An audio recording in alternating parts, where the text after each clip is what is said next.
Welcome to Teachers Academy Kaligiri. This is your ANR Geography faculty. Dear students, మనం ఈరోజు TET to డిఎస్సికి సంబంధించి కంటెంట్లో ముఖ్యంగా జాగ్రఫీ కంటెంట్లో ఉన్నటువంటి ఒక్కొక్క అంశాన్ని క్షుణ్ణంగా చూసుకుంటూ వెళ్దాం. అందులో మనకి 3rd to 5th క్లాస్ లోపల ఉన్నటువంటి టాపిక్స్ని మనం ఈరోజు స్టార్ట్ చేసుకుందాం. ఇందులో ఒక ముఖ్యమైన టాపిక్ అవని నుండి అంతరిక్షానికి అనే టాపిక్ చూద్దాం. ఈ టాపిక్లో ఉన్నటువంటి ముఖ్యమైన అంశాలు కానీ మనం గమనిస్తే, అవని అంటే మనకు అర్థం భూమి అని అర్థం. దానికి ఇంకా పర్యాపదాలు మనకి పొడమి, ధరిత్రి, ఓకేనా, అవని అని చెప్పేసి మనం చెప్పుకుంటూ ఉన్నాం. వీటిలో మనకి ఇక్కడ కానీ మనం చూసినట్లయితే ఇందులో భూమి యొక్క ఆకారాన్ని ఏమని పిలుస్తారు? ఓకేనా, the shape of the earth. భూమి యొక్క ఆకారాన్ని ఏమని పిలుస్తారంటే, మనం భూమి యొక్క ఆకారాన్ని గోళాకారము అని పిలుస్తారు. భూమి యొక్క ఆకారాన్ని గోళాకారం అని పిలుస్తారు. మనకి అదే హయ్యర్ క్లాస్లో అయితే భూమి యొక్క ఆకారాన్ని ఏమని పిలుస్తారనే పదానికి మనం ఖచ్చితమైన పదం ఏం చెప్పచ్చు అంటే, భూమి యొక్క ఆకారాన్ని మనం జియాయిడ్ ఆకారం అని చెప్తారు. భూమి యొక్క ఆకారాన్ని జియాయిడ్ ఆకారము అని చెప్తారు. సార్ ఎందుకు సార్ భూమి యొక్క ఆకారాన్ని జియాయిడ్ ఆకారం అని పిలుస్తారని ఎందుకు సార్ అంటే, భూమి యొక్క ఉత్తర ధ్రువం ఒకసారి చూడండి, భూమి యొక్క ఉత్తర ధ్రువ భాగం, అలాగే భూమి యొక్క దక్షిణ ధ్రువ భాగం కొద్దిగా నొక్కబడి ఉంటుందంట. అలాగే భూమధ్య రేఖ వద్ద భూమికి మధ్యగా గీసినటువంటి ఒక ఊహాజనిత రేఖని మనం భూమధ్య రేఖ అని పిలుస్తారు. అటువంటి భూమధ్య రేఖ వద్ద భూమి కొంచెం ఉబ్బెత్తుగా కనిపిస్తుందంట. అందువల్ల ధ్రువాల వద్ద నొక్కబడి ఉండి భూమధ్య రేఖ వద్ద ఉబ్బెత్తుగా ఉన్నటువంటి ఈ భూమి యొక్క షేప్ని మనం జియాయిడ్ అని పిలుస్తాం. కాబట్టి భూమి యొక్క ఆకారం పేరు అని అడిగితే మనం దానికి ఒరిజినల్ జాగ్రఫీ టర్మ్ ఏం సార్ అంటే జియాయిడ్ ఆకారం అనేది మనం ఖచ్చితమైన ఆన్సర్గా చెప్పవచ్చు. ఒకవేళ ఇచ్చిన ఆప్షన్లో జియాయిడ్ అనే పదం లేకపోతే అప్పుడు మనం భూమి యొక్క ఆకారం ఏం సార్ అంటే మనం గోళాకారంగా చెప్పవచ్చు. ఇక మనం కానీ చూస్తే ఈ విశ్వంలో భూమి యొక్క ప్రత్యేకత, దాని యొక్క విశేషాలు మనకి అనువనువున మనం గమనిస్తూ ఉన్నాం. భూమికి తరగతి గదిలో విద్యార్థికి ఒక చక్కని నమూనాగా లేదా ఒక బెస్ట్ ఎగ్జాంపుల్గా ఏం చెప్పవచ్చు అంటే గ్లోబుని భూమికి ఒక చక్కని నమూనాగా చెప్పవచ్చు. సో భూమికి ఒక చక్కని నమూనాగా మనం ఏం చెప్పవచ్చు అంటే గ్లోబుని భూమికి ఒక నమూనాగా, భూమికి ఒక ఆదర్శప్రాయంగా లేక ఒక బెస్ట్ ఎగ్జాంపుల్గా మనం చెప్పవచ్చు. సో గ్లోబుని పోలి ఉంటుంది భూమి అని మనం విద్యార్థికి చెప్పవచ్చు. ఆ తర్వాత మనకి ఒకసారి భూమి యొక్క మనం విశేషాన్ని గమనిస్తే, భూమి యొక్క అంశాన్ని కానీ మనం గమనిస్తే భూమి యొక్క ఉన్నటువంటి అందులో ఉన్నటువంటి విషయాన్ని మనం గమనిస్తే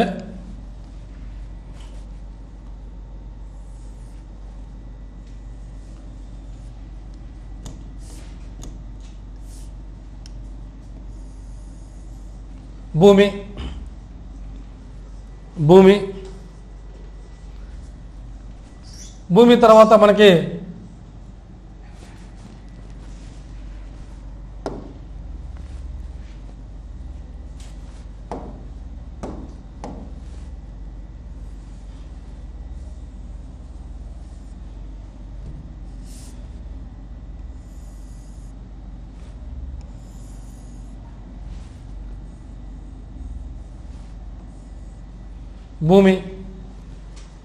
భూమికి మనకి భూమి యొక్క ఉత్తర ధ్రువ భాగాన్ని దక్షిణ ధ్రువ భాగాన్ని ఉత్తర ధ్రువ భాగాన్ని దక్షిణ ధ్రువ భాగాన్ని భూనాభి గుండా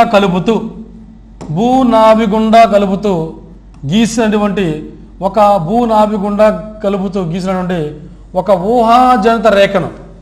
ఒక ఊహాజనిత రేఖను మనం అక్షము అంటారు. ఏమంటారు సార్ అంటే అక్షము అంటారు. ఓకేనా, యాక్సిస్, ఎర్త్ యాక్సిస్ అనిపిస్తారు. సో ఎర్త్ యాక్సిస్ అంటే అర్థం చేస్తారంటే భూమి యొక్క ఉత్తర ధ్రువాన్ని దక్షిణ ధ్రువాన్ని భూనాభి గుండా అంటే భూమి యొక్క లోపల గుండా భూమి యొక్క మధ్య భాగం గుండా గీసినటువంటి ఒక ఊహాజనిత రేఖని మనం భూ అక్షము అంటారు. దాని ఎర్త్ యాక్సిస్ గారు.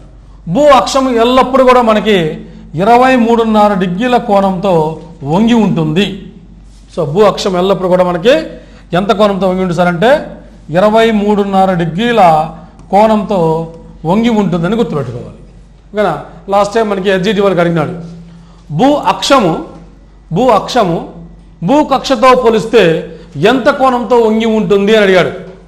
డియర్ స్టూడెంట్స్, జాగ్రత్తగా గమనించాలి. లాస్ట్ టైం మనకి ఎస్జిటి వాళ్ళకి టెట్లో 2018 టెట్లో అడిగినటువంటి బిట్టు ఏం సార్ అంటే భూ అక్షము భూకక్షతో పోలిస్తే ఎంత కోణంతో వంగి ఉంటుంది అని ప్రశ్న అడిగాడు. ఆప్షన్లో ఆప్షన్ ఏ 23.5 డిగ్రీలు, బి 66.5 డిగ్రీలు, సి 90 డిగ్రీలు 90.5 డిగ్రీలు, డి 82.5 డిగ్రీలు అని ఇచ్చాడు. ఈ ప్రశ్న మనం అసలు వినగానే జనరల్గా మనకి ఫ్లాష్ అయ్యేటువంటి ఆన్సర్ ఏం సార్ అంటే భూ అక్షము ఎంత కోణంతో వంగి ఉంటుందంటే జనరల్గా మనకు వచ్చే ప్రాథమిక ఆలోచన ఏంది? ఓకేనా, జనరల్గా మనకు వచ్చే ప్రాథమిక ఆలోచన అంటే సో భూ అక్షము ఎంత కోణంతో ఉంటుందంటే 23.5 డిగ్రీల కోణంతో వంగి ఉంటుంది అనేది మనకి జనరల్గా ఫ్లాష్ అయ్యేటువంటి ఆన్సర్. కానీ ఆడ ప్రశ్న ఏమడిగంటే భూ అక్షము భూకక్షతో పోలిస్తే to compare with the orbit of the earth. ఓకేనా, భూమి యొక్క సూర్యుని చుట్టూ తిరిగే మార్గంతో పోలిస్తే ఓకేనా భూమి సూర్యుని చుట్టూ దీర్ఘ వృత్తాకార మార్గంలో తిరుగుతూ ఉంటుంది. ఓకేనా, ఆ దీర్ఘ వృత్తాకార మార్గాన్ని మనము భూ కక్ష అని పిలుస్తారు. భూకక్ష పొడవు మనకి 365 మిలియన్ కిలోమీటర్లు ఉంటుంది. ఈ భూకక్ష పొడవు ఈ భూకక్ష దీర్ఘ వృత్తాకారంలో ఉంటుంది. ఇలా దీర్ఘ వృత్తాకారంలో తిరుగుతున్నప్పుడు భూకక్షతో పోలిస్తే భూ అక్షము ఎంత కోణంతో వంగి ఉంటుందని ఇచ్చాడు. ఓకేనా, సో అప్పుడు జాగ్రత్త గుర్తుపెట్టుకోవాలి డియర్ స్టూడెంట్స్. భూకక్షతో పోలిస్తే భూ అక్షము మనకి ఎంత కోణంతో వంగి ఉంటుంది సార్ అంటే 66.5 డిగ్రీల కోణంతో వంగి ఉంటుంది గుర్తుపెట్టుకోవాలి.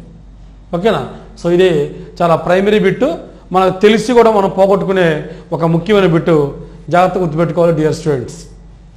సో ఇక్కడ ఆన్సర్ ఏం సార్ అంటే భూ అక్షము అయితే 23.5 డిగ్రీల కోణంతో వంగి ఉంటుంది, రైట్ ఆన్సర్. భూ అక్షము భూకక్షతో పోలిస్తే సూర్యుడి చుట్టూ తిరిగే మార్గము భూకక్షతో పోలిస్తే ఎంత కోణంతో వంగి ఉంటుంది అంటే 66.5 డిగ్రీల కోణంతో వంగి ఉంటుంది. సో మన ఆన్సర్ ఏంటంటే 66.5 డిగ్రీల అనేది రైట్ ఆన్సర్గా చెప్పాలి.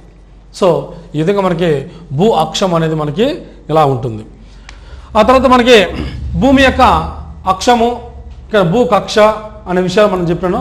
ఆ తర్వాత భూమి మీద ఉన్నటువంటి కొన్ని ఊహాజనిత రేఖలు మనం కానీ గమనిస్తే భూమి మీద శీతోష్ణ స్థితి వైషమ్యాలను మరియు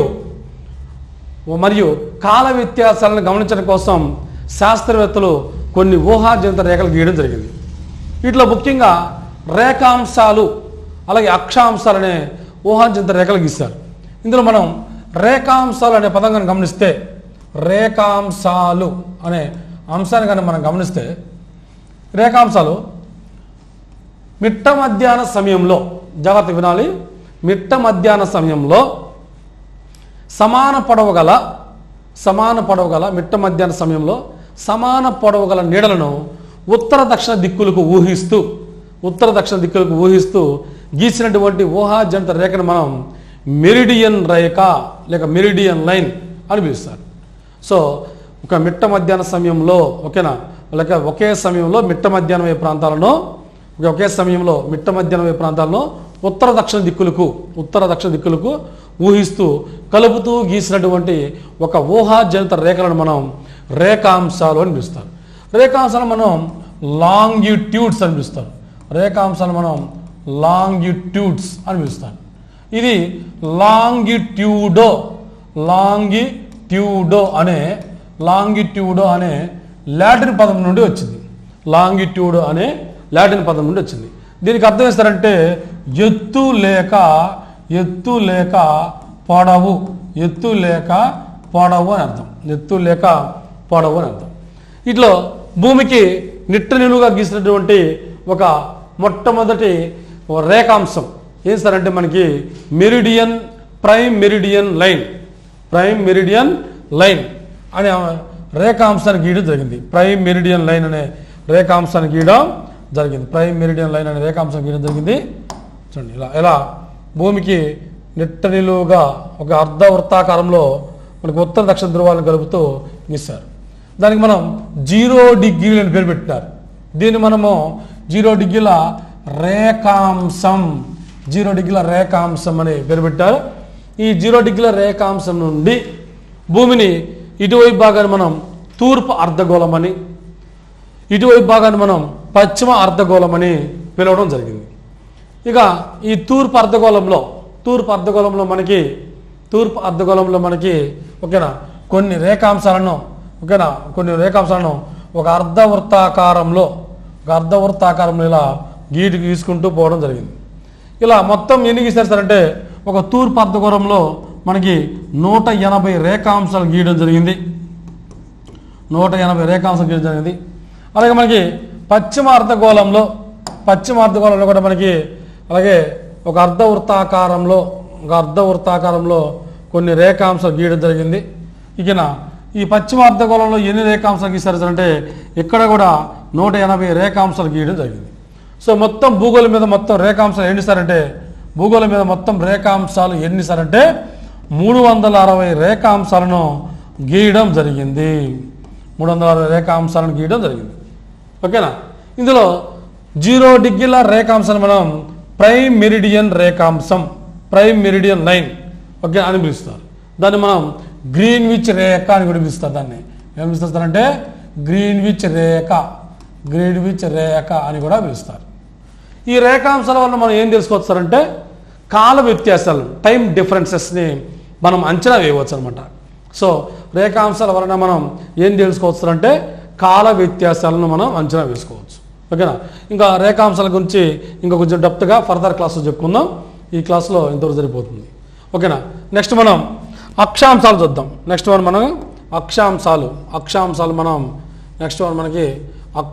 మనం చూద్దాం. అక్షాంశాలు కానీ మనం చూసినట్టే అక్షాంశాలని భూగోళంపై ఏ విధంగా గీశారు సార్ అంటే భూగోళంపై అక్షాంశాలు కూడా సేమ్ ఇదే విధంగా మనం ఒకే మిట్ట మధ్యాహ్న సమయంలో సమాన పొడవు గల నీడలను తూర్పు పశ్చిమ దిక్కులకు ఊహిస్తూ అక్షాంశాలు గీయడం జరిగింది. వీటిలో మొట్టమొదటి అక్షాంశాన్ని మనకి ఓకేనా ఎక్కడ గీస్తారు సార్ అంటే భూమికి మధ్యగా మొట్టమొదటి అక్షాంశాన్ని మనకి భూమికి మధ్యగా గీయడం జరిగింది.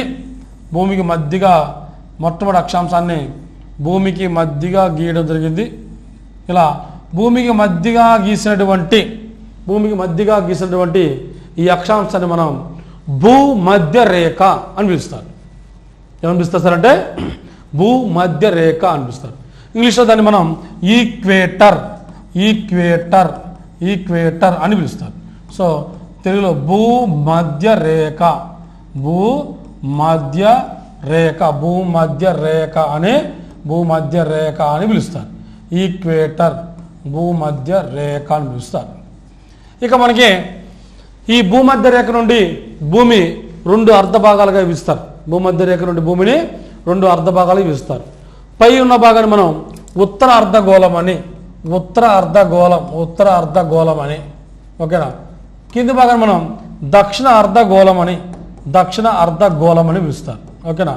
నార్థన్ హెమిస్ఫియర్, సదరన్ హెమిస్ఫియర్, ఓకేనా అని 2 భాగాలుగా పిలవడం జరిగింది. నార్థన్ హెమిస్ఫియర్ మరియు సదరన్ హెమిస్ఫియర్ అని 2 భాగాలుగా పిలవడం జరిగింది.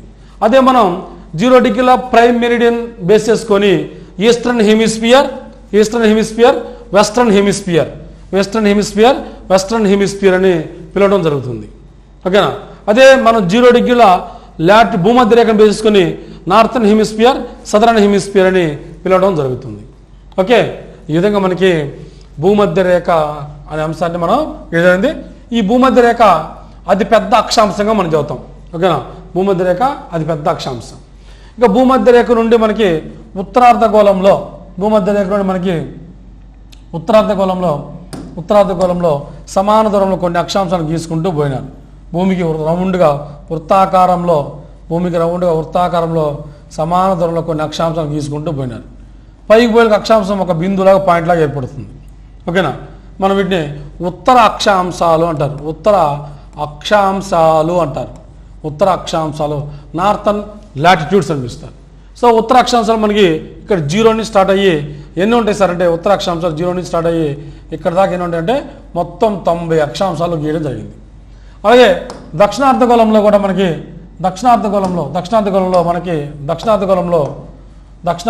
కూడా సేమ్ అదేవిధంగా మనకి దక్షిణార్ధగోళంలో సమాన దూరంలో భూమికి వృత్తాకారంలో కొన్ని అక్షాంశాలు గీయడం జరిగింది. ఓకేనా. వీటిని మనం దక్షిణ అక్షాంశాలు అంటారు. వీటిని మనం ఏమంటారంటే దక్షిణ అక్షాంశాలు అని పిలవడం జరిగింది. ఓకేనా. సో దక్షిణ అక్షాంశాలు మనకి ఎన్ని ఉన్నాయి సార్ అంటే ఇక్కడ కూడా ఇవి 90 అక్షాంశాలు ఉన్నాయి. కాబట్టి ఉత్తర అక్షాంశాలు 90, దక్షిణ అక్షాంశాలు 90. ఉత్తర అక్షాంశాలు 90, దక్షిణ అక్షాంశాలు 90. సో మనకి మొత్తం ఎన్ని అక్షాంశాలు ఉంటాయి సార్ అంటే 90 + 90 దట్ ఈక్వల్ టు 180 అక్షాంశాలు, టోటల్ 180 లాటిట్యూడ్స్ని ఇవ్వడం జరుగుతుంది. ఇందులో మనం కానీ గమనిస్తే ఇందులో ముఖ్యమైన అంశాన్ని గమనిస్తే భూమధ్య రేఖ చూడండి 0 డిగ్రీల భూమధ్య రేఖ ఉంది కదా. This is the longest and largest latitude. ఈ భూమధ్య రేఖ వితౌట్ ఈక్వేటర్, ఓకేనా, వితౌట్ ఈక్వేటర్ లేకపోతే excluding equator northern latitudes are 90, excluding equator southern latitudes are 90, including equator 90 + 90 + 1 that equal to 181 latitudes. So including equator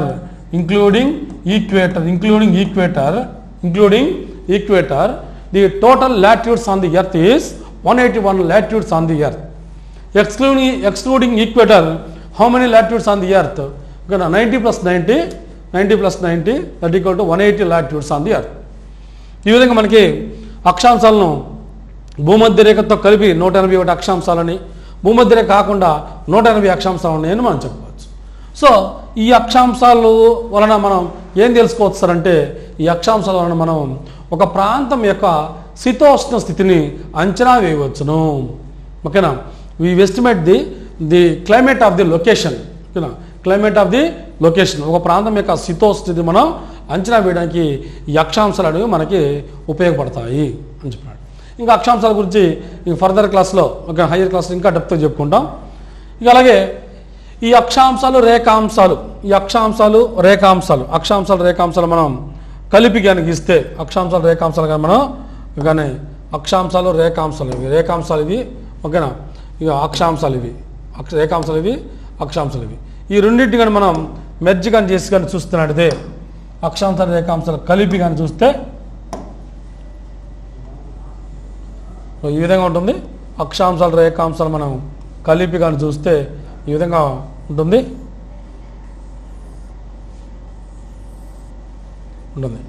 అక్షాంశాలు రేఖాంశాలు ఖండించుకోగా మధ్యలో ఏర్పడినటువంటి ఈ చతుర్భుజం లాంటి ప్రదేశాన్ని మనం గ్రిడ్ అంటారు. ఓకేనా. చతుర్భుజం లాంటి ప్రదేశాన్ని ఏమంటారంటే గ్రిడ్ అంటారు. సో అక్షాంశాలు రేఖాంశాలు ఖండించుకోగా మధ్యలో ఏర్పడిన చతుర్భుజం లాంటి ప్రదేశాన్ని మనం ఏమంటారంటే గ్రిడ్ అంటారు. ఈ గ్రిడ్ వలన మనం ఒక ప్రదేశం యొక్క పూర్తి స్థాయి ఉనికిని మనం తెలుసుకోవచ్చు. సో ఈ గ్రిడ్ వలన మనం ఒక ప్రదేశం యొక్క పూర్తి స్థాయి ఉనికిని మనం అంచనా వేయవచ్చును. కాబట్టి రేఖాంశాల వలన కాల వ్యత్యాసాలు తెలుసుకోవచ్చు. ఓకేనా, అక్షాంశాల వలన శీతోష్ణ స్థితిని తెలుసుకోవచ్చు. గ్రిడ్ వలన ఒక ప్రదేశం యొక్క పూర్తి స్థాయి ఉనికిని మనం అంచనా వేయవచ్చు అని చెప్పవచ్చు.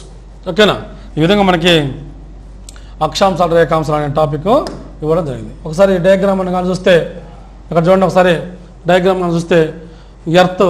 ఓకేనా, ఈ ఎర్త్లో మనకి లాటిట్యూడ్స్, ఓకేనా, లాటిట్యూడ్స్, లాంగిట్యూడ్స్, ఓకేనా, లాటిట్యూడ్స్, లాంగిట్యూడ్స్ అని ఇవ్వడం జరిగింది. ఇందులో 0 డిగ్రీల ప్రైమ్ మెరిడియన్ లైన్, ఇదిగో 0 డిగ్రీల ప్రైమ్ మెరిడియన్ లైన్ లాంగిట్యూడ్ ఇవ్వడం జరిగింది. 0 డిగ్రీల ఈక్వేటర్ చూడండి, 0 డిగ్రీల ఈక్వేటర్ ఇవ్వడం జరిగింది. 0 డిగ్రీల ఈక్వేటర్ ఇవ్వడం జరిగింది.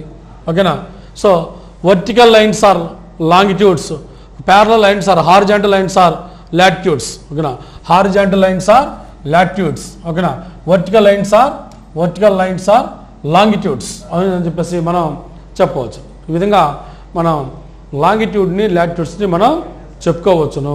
ఓకేనా, లాంగిట్యూడ్ మనం లాటిట్యూడ్ని మనం చెప్పుకోవచ్చు. నెక్స్ట్ మనకి భూమి తర్వాత మనకి భూమి. ఓకేనా, భూమి తర్వాత మన భూమి ఎలా తిరుగుతుంది, ఓకేనా, భూమి ఎలా తిరుగుతుంది అనే విషయాన్ని మనం ఒకసారి చూద్దాం. ఇలా భూమి ఎలా తిరుగుతుంది అనే విషయాన్ని మనం గమనిస్తే,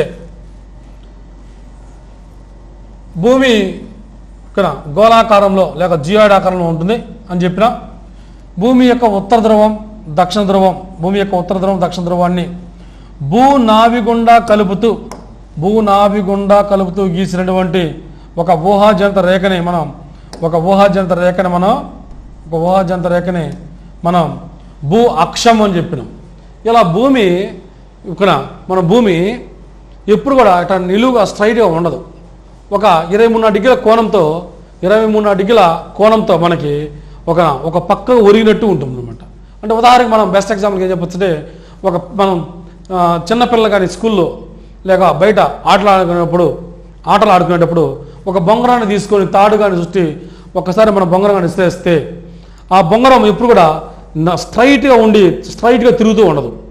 మనం గమనిస్తే ఒక పక్కకు ఒరిగి లైట్గా ఒక పక్క ఒరిగి తిరుగుతూ ఉంటుంది.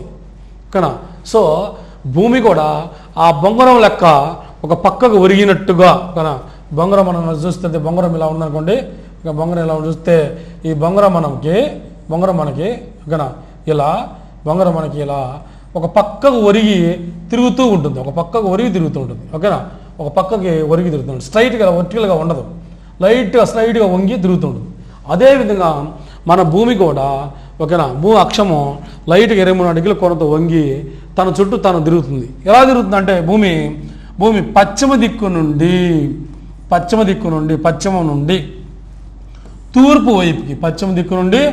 తూర్పు వైపుకి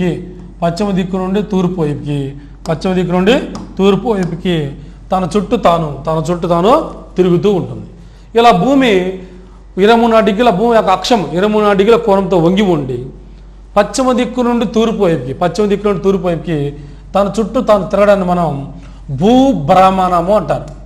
భూభ్రమణం అంటారు. భూమి ఓకేనా, భూభ్రమణం అనిపిస్తారు. సో అదే భూమి అక్షము 23 డిగ్రీల కోణంతో వంగి ఉండి పశ్చిమ దిక్కు నుండి తూర్పు వైపుకి తన చుట్టూ తాను తిరగడాన్ని మనం ఏమంటారంటే భూభ్రమణము, ఎర్త్ రొటేషన్ పీరియడ్ అంటారు.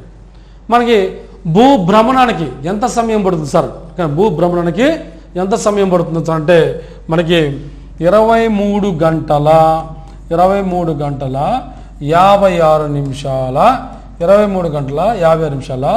4.09 సెకండ్లు పడుతుంది.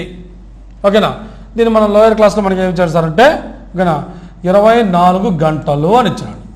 24 గంటలు. ఈ విధంగా మనకి 23 గంటల 56 నిమిషాల 4.09 సెకండ్ల టైం పడుతుంది. అంటే దగ్గరగా 24 గంటల సమయం మనకి పడుతుంది. ఇలా భూమి తన చుట్టూ తాను తిరగడానికి 24 గంటల సమయం పడుతుంది. దీన్ని మనం ఏమంటారు సార్ అంటే భూమి యొక్క భ్రమణ కాలం అంటారు. సో భూభ్రమణ కాలం ఎంత సార్ అంటే 1 రోజు. ఓకేనా, భూభ్రమణ కాలం ఎంత సార్ అంటే 1 రోజు, 1 డేగా మనం చెప్తాం.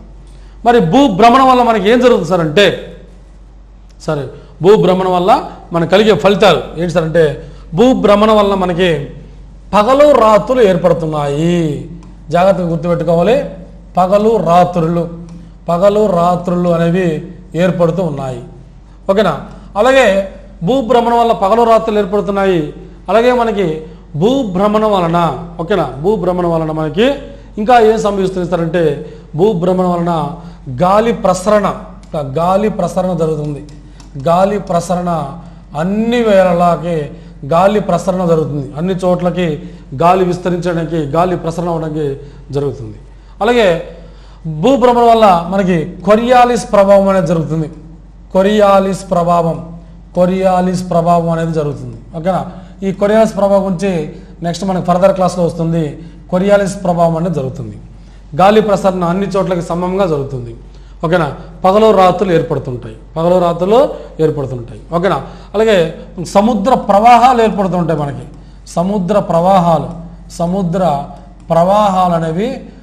ప్రవాహాలు జరుగుతూ ఉంటాయి. ఈ విధంగా భూభ్రమణం వల్ల మనకి ప్రధానంగా కలిగేటువంటి అంశం ఏం సార్ అంటే భూభ్రమణం వల్ల ప్రధానంగా కలిగే అంశం ఏంటంటే పగలు రాత్రులు మనకి ఏర్పడుతూ ఉన్నాయి.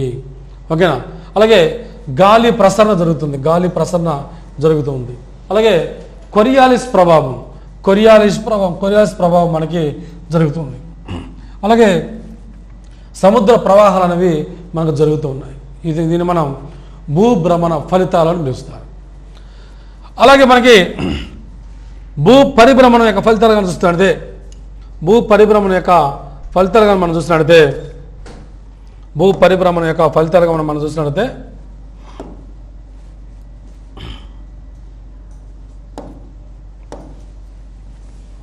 భూమి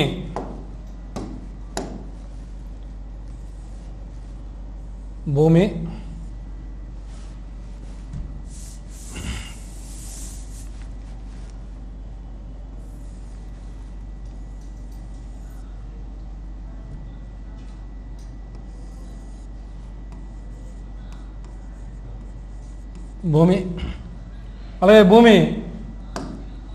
సూర్యుడి చుట్టూ సూర్యుడు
భూమి ఇలా భూమి ఇలా ఉన్నటువంటి భూమి సూర్యుని చుట్టూ ఇలా ఒక దీర్ఘవృత్తాకార మార్గంలో తిరుగుతూ ఉందని చెప్పినాం. భూమి సూర్యుని చుట్టూ దీర్ఘవృత్తాకార మార్గంలో మనం తిరుగుతూ ఉందని చెప్పినాం. ఇలా భూమి తన చుట్టూ తాను తిరుగుతూ ఒక తన చుట్టూ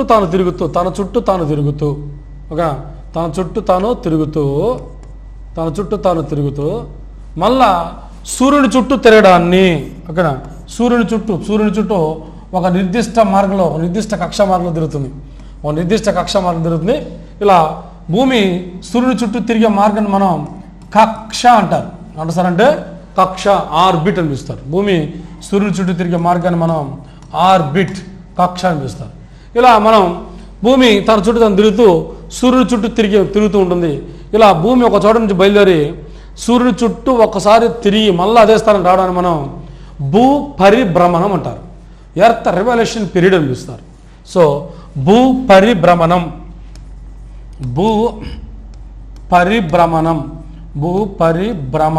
అని ఎర్త్ రివల్యూషన్ పీరియడ్ అని పిలుస్తారు. సో మరి భూ పరిభ్రమణానికి ఎంత సమయం పడుతుంది సార్, ఎంత కాలం పడుతుంది సార్ అని మనం కానీ గమనిస్తే భూ పరిభ్రమణానికి మనకి ఎంత సమయం పడుతుందంటే మనకి 365 రోజుల 365 రోజుల 6 గంటల సమయం పడుతుంది. ఓకేనా, 365 రోజుల 6 గంటల సమయం పడుతుంది. దీన్ని మనం ఒక సంవత్సర కాలంగా వర్ణిస్తాం. సో భూ పరిభ్రమణానికి పట్టేటువంటి సమయం, భూ పరిభ్రమణానికి పట్టే సమయం ఎంత సార్ అంటే 365 రోజుల 6 గంటల సమయం మనకి పడుతుంది. దీన్ని మనం భూ పరిభ్రమణ కాలం అనిపిస్తారు. ఓకేనా, ఈ విధంగా మనం భూ పరిభ్రమణ కాలం అనిపిస్తారు. మన ఈ భూ పరిభ్రమణ వల్ల మనకి ఏం జరుగుతుంది సార్ అంటే భూ పరిభ్రమణ ఫలితాలు, అంటే భూ పరిభ్రమణం యొక్క ఫలితాలు, భూ పరిభ్రమణ యొక్క ఫలితాలు లేక భూ పరిభ్రమణలో మనకు ప్రధానంగా ఏం జరుగుతుందంటే మనకి భూ పరిభ్రమణ వల్ల ఋతువులు సంభవిస్తాయి. వెరీ వెరీ ఇంపార్టెంట్, జాగ్రత్తగా గమనించాలి డియర్ స్టూడెంట్స్. ఋతువులు అనేవి ఏర్పడుతుంటాయి. భూ పరిభ్రమణ వల్ల మనకి ఏం ఏర్పడుతారంటే ఋతువులు అనేవి ఏర్పడుతుంటాయి. అలాగే మనకి ప్రపంచ పవనాలు ఏర్పడుతుంటాయి.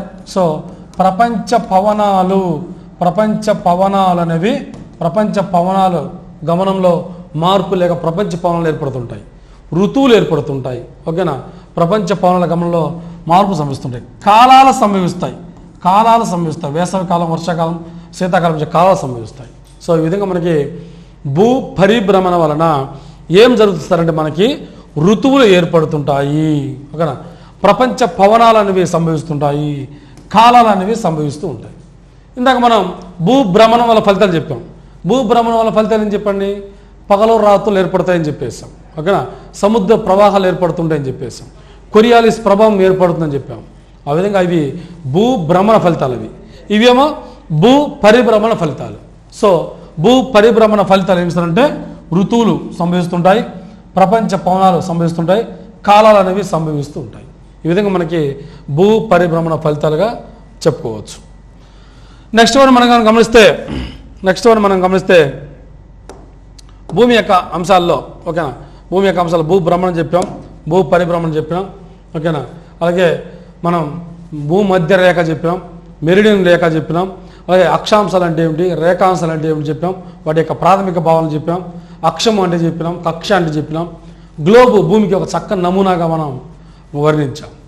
నెక్స్ట్ వన్ మనకి సౌర కుటుంబం, అంటే భూమి సౌర కుటుంబం ఎక్కడ ఉంది, మన సౌర కుటుంబంలో భూమి ఎక్కడ ఉంది, దాని యొక్క విశేషాలు ఏందని మనకి ఒక ప్రాథమికంగా ఒక మినిమం అవగాహన మనం ఈ క్లాస్లో తెలుసుకుందాం.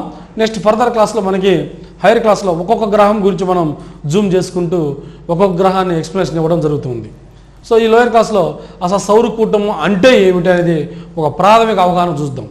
సో సౌర కుటుంబం అంటే మనం గమనిస్తే చూడండి, మనకి సౌర కుటుంబం సూర్యుడి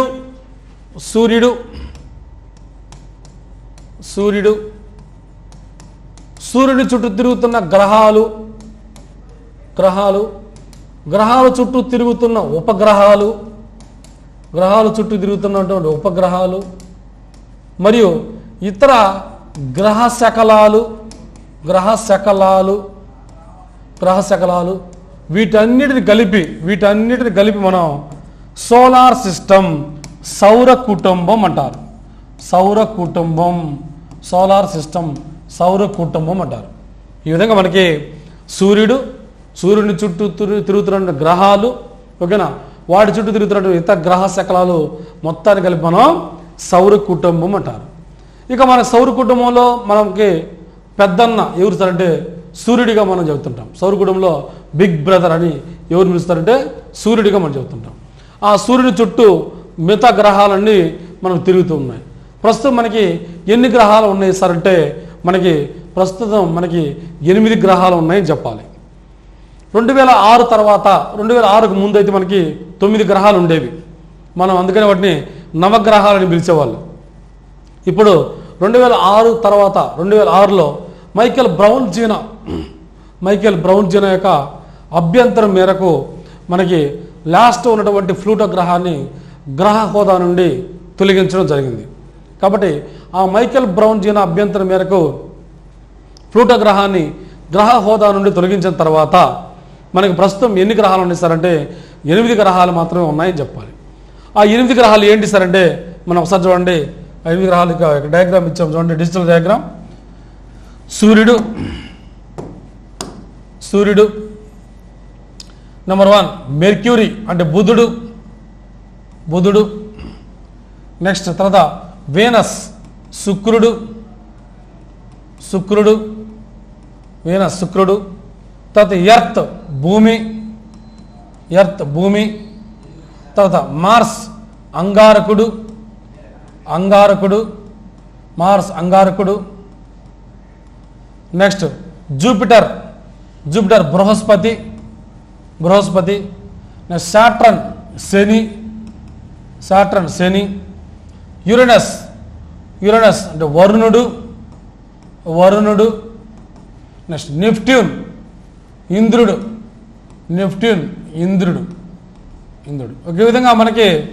ఈ విధంగా నవగ్రహాలు అనేవి ఇవ్వడం జరిగింది. ఓకేనా, యురేనస్, నెప్ట్యూన్, వరుణుడు, ఇంద్రుడు.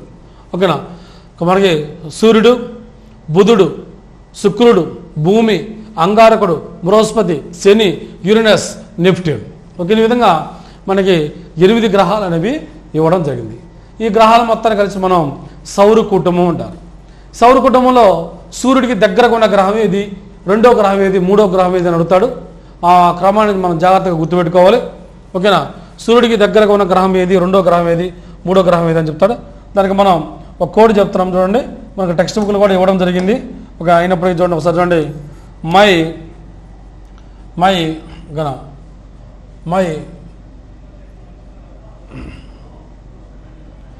Very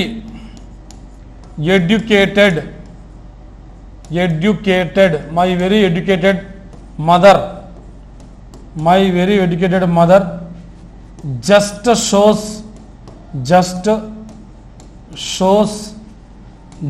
shows us 9 planets. ఓకేనా, మనం ఒకసారి గమనిస్తే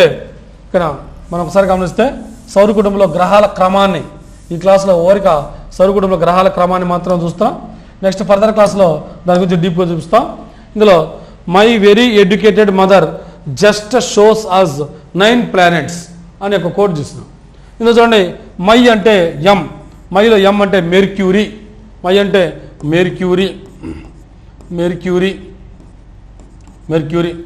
వెరీలో వి అంటే వీనస్, నెక్స్ట్ ఎడ్యుకేటెడ్ ఈ అంటే ఎర్త్, నెక్స్ట్ మదర్లో ఎం అంటే మార్స్, జస్ట్లో జే అంటే జూపిటర్, సోషల్లో ఎస్ అంటే సాట్రన్, నెక్స్ట్ అస్లో యూ అంటే యురేనస్, 9లో ఎన్ అంటే నెప్ట్యూన్. ఓకేనా, ఇంకా ప్లూటో గ్రహం తొలగించారు. ఈ విధంగా మనకి 9 గ్రహాల క్రమానికి ఒక కోడ్ చెప్తున్నాం మనం. My very educated mother just shows us 9 planets. My very educated mother just shows us 9 planets అనే కోడ్ ద్వారా మనం సౌర కుటుంబంలో గ్రహాల మొత్తాన్ని మనం క్రమాన్ని చూడవచ్చు. సూర్యుడి నుంచి మొదటి గ్రహం బుధుడు, అతి చిన్న గ్రహం కూడా బుధుడు. సూర్యుడి నుంచి రెండో గ్రహం శుక్రుడు, అతి వెచ్చని గ్రహం కూడా శుక్రుడు. ఇంకా సూర్యుడి నుంచి మూడో గ్రహం భూమిని మనం నీలి గ్రహం అని, జలయుత గ్రహం అని, జీవరాశి ఉన్న గ్రహం అని, అధిక సాంద్రత ఉన్న గ్రహంగా మనం చెప్పవచ్చు. నెక్స్ట్ అలాగే సూర్యుడి నుంచి 4వ గ్రహం మార్స్ అంగారకుడు. ఓకేనా, మనం దాన్ని డస్ట్ ప్లానెట్ అని కూడా పిలుస్తుంటాం. అంగారకుడిని డస్ట్ ప్లానెట్ అని కూడా మనం పిలుస్తుంటాం, అంగారకుడిని. నెక్స్ట్ సూర్యుడి నుంచి తర్వాత 5వ గ్రహం జూపిటర్, గ్రహాల రాజు అని, అతిపెద్ద గ్రహంగా వర్ణిస్తాం. గ్రహాల రాజుగా మనం చెబుతుంటాం జూపిటర్ని. దాన్ని మనం బృహస్పతిగా పిలుస్తుంటాం.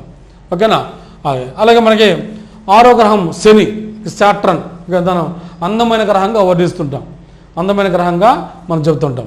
నెక్స్ట్ 7వ గ్రహం యురేనస్. ఓకేనా, వరుణుడు. నెక్స్ట్ అలాగే 8వ గ్రహం నెప్ట్యూన్, ఇంద్రుడు.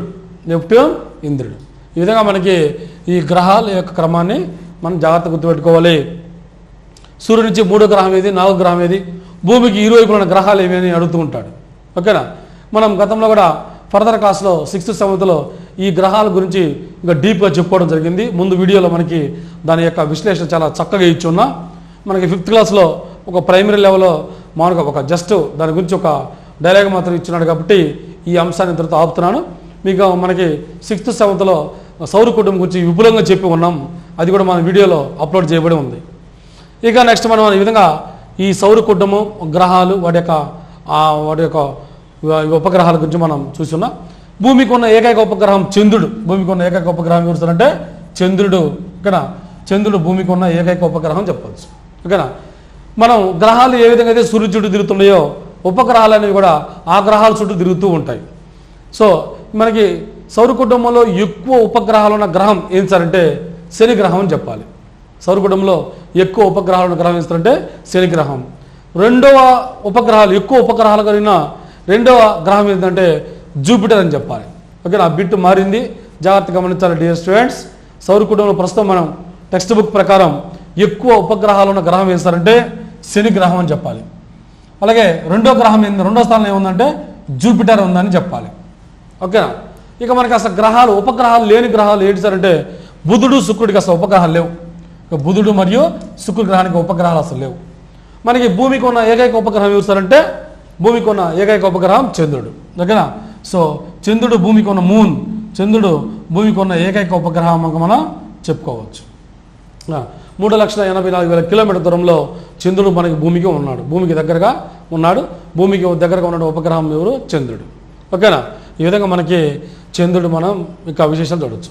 ఇక చంద్రుడి మీద మనం ప్రయోగించినటువంటి పరిశోధనలో చంద్రుడి మీద ఉన్నటువంటి భూభాగాలను పరిశోధించడం కోసం అనేక ప్రయోగాలు మానవుడు చేసి ఉన్నాడు. చంద్రుడి మీద మొట్టమొదటిసారిగా అడుగుపెట్టిన వ్యక్తి ఎవరు సార్ అంటే నీల్ ఆర్మ్స్ట్రాంగ్. ఎవరు? నీల్ ఆర్మ్స్ట్రాంగ్. అమెరికా చెందినటువంటి నీల్ ఆర్మ్స్ట్రాంగ్ మరియు ఎడ్విన్ ఆల్డ్రిన్. నీల్ ఆర్మ్స్ట్రాంగ్ మరియు ఎడ్విన్ ఆల్డ్రిన్ మనం చంద్రుడి మీద మొట్టమొదటిసారిగా అడుగుపెట్టిన వ్యక్తులుగా మనం చెప్పవచ్చు. అసలు ఈ ఉపగ్రహాలని ప్రవేశపెట్టడం అనేది మన చరిత్ర నుంచి కూడా మనకి స్టార్ట్ అయిందని చెప్పవచ్చు. మనకి మొట్టమొదటి ఉపగ్రహంగా భూమి మీద మానవుడు ప్రయోగించినటువంటి మొట్టమొదటి ఉపగ్రహాన్ని మనం కానీ గమనిస్తే మొట్టమొదటి ఉపగ్రహం చూస్తుంటే ఆర్యభట్ట అనే ఉపగ్రహాన్ని మొట్టమొదటిసారిగా మానవుడు పంపించాడు. సో ఆర్యభట్ట అనే ఉపగ్రహాన్ని మనకి 1975లో ఇక్కడ చూడండి 1975లో మన పురాతన ఖగోళ శాస్త్రవేత్త అనేటువంటి ఆర్యభట్ట పేరు మీదుగా మనకు ఆర్యభట్ట అనేటువంటి ఒక ఉపగ్రహాన్ని పంపడం జరిగింది. ఇది ఎప్పుడు సార్ పంపించేస్తారంటే 1975 ఏప్రిల్ 19వ తారీఖున మొట్టమొదటి ఉపగ్రహంగా మనం చెప్పుకోవచ్చు. సో మొట్టమొదటి ఉపగ్రహం ఇస్తారంటే ఆర్యభట్ట అనే ఉపగ్రహాన్ని మన భారతీయ శాస్త్రవేత్తలు ఇస్రో సంస్థ ద్వారా మనం పంపడం జరిగింది.